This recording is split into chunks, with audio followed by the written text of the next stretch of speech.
आज आम आगलपुर ब्लॉक रे भिन्नक्षम सामर्थ्य शिविर अनुष्ठित होता है। विभिन्न प्रकार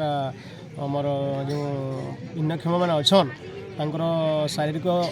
भिन्नक्षम दृष्टि विभिन्न प्रकार उपकरण बंटन कर आज आम दु जन को व्हील चेयर बंटन कलु। आगामी दिन में आउ जेन मैंने रजिस्ट्रेशन कर कार कान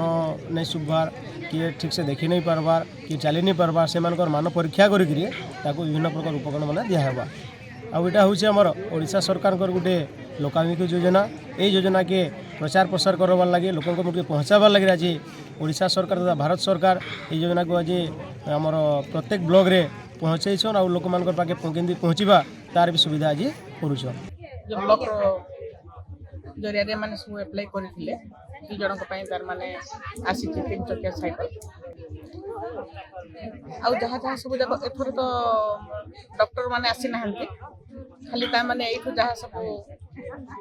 समस्त रजिस्ट्रेशन करके जीवे से कहुई से जो जगार से उपकार पाइबे से मैंने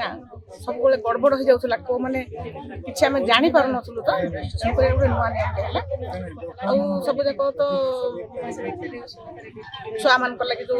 पढ़ा पढ़ी लैपटॉप घोषणा कराला भिन्नक्षम माने मैरेज कौन सहयोग से भी घोषणा कराला श्रवण यंत्र घोषणा कराई सब सब प्रकार सब सब अभिभावक मान कहगला जे भिन्नक्षम बोलिकी अणदेखा करतुनि से तो गवर्नमेंट बहुत सुविधा अच्छे से तुम मानक चल नहीं जी जो भाया सब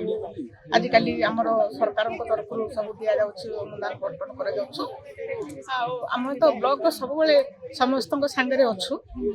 जहाँ जमी जो जहाँ सुविधा पाइबू आम आपण मान पाखे पहुँचे दू बोल कहलु। गोटे झील गोटे आपत्ति करी